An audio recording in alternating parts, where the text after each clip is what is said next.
Tem sim, Carla. Eu acho que a gente, para poder explicar isso melhor, teria que descer um pouquinho mais para a educação dos filhos hoje em dia.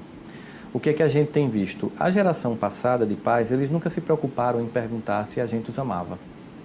Eu lembro claramente de uma vez que eu pedi à minha mãe para brincar a Micarande, que é um carnaval alfabético que havia em Campina Grande, e ela disse que eu não ia, simplesmente eu não ia. E disse, mas meu avô me deu o abadá, porque o avô antigamente ele ajudava na criação, né? Mas, embora meu avô ajudou bastante para mim. Mas aí ela disse, mas você não vai porque você é menor e quem manda em você sou eu. Eu disse, tem nada não, quando eu tiver 18 anos eu vou. Ela disse, não vai, porque enquanto você depende de mim, quem vai estabelecer as normas dessa casa sou eu. E eu disse, e você ainda pensa que eu vou lhe amar? Aí ela disse bem tranquilamente, meu filho, quem disse a você que eu quero o seu amor? E aí me chocou, obviamente, né? Mãe, você não quer o meu amor? Eu disse, o amor é uma escolha que a gente faz. Eu escolhi amar você. Agora, como mãe, eu não abro mão de que você me respeite. Eu só fui entender aquela cena muito depois. Fazendo curso de psicologia, eu fui entender que o amor é um sentimento muito sofisticado. E ele precisa de algumas pré-condições na escala dos sentimentos para que ele ocorra. Lembra daquele jargão da matemática, se e somente se? Então, digamos que para amar alguém, eu só amo alguém se e somente se eu respeitar.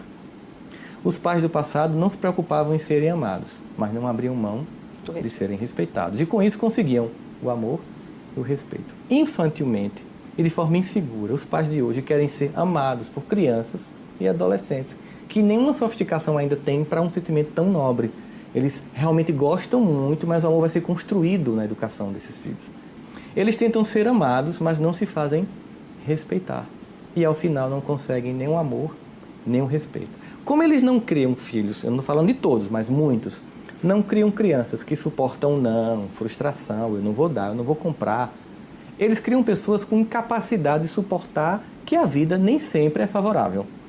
Mas será que alguns até não tentam ser diferentes? Até porque eles têm uma base diferente disso. Mas não conseguem, por conta do mundo atual, desse mundo que a gente vive, dessa relação com esse mundo de consumo que a gente vive. Anchieta, eu sei que existe essa pressão lá fora, mas se a gente não decidir que vou pautar a minha família por um valor que eu acredito, a gente termina sendo dominado por esse coletivo. E aí a gente tira um discurso que é impossível reagir a isso. E não, é possível reagir. É óbvio que eu não posso educar o meu filho hoje como eu fui educado.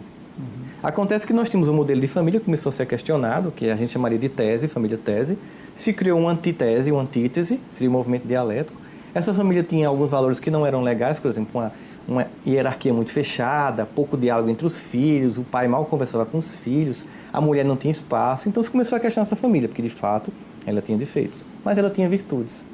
Só que no pêndulo histórico, toda vez que eu questiono o modelo anterior para criar o novo, eu tenho uma tendência de jogar fora o que era ruim, mas também jogar fora o que era bom. Não aproveita as virtudes.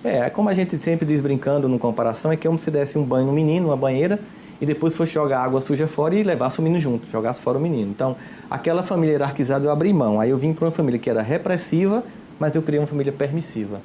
E hoje, a gente também está vendo que esse modelo não está lá, essas coisas. Houve ganho? Houve. Há uma democracia nas relações, a mulher tem mais espaço para poder no lar, os filhos têm diálogo com os pais, mas se perdeu o respeito.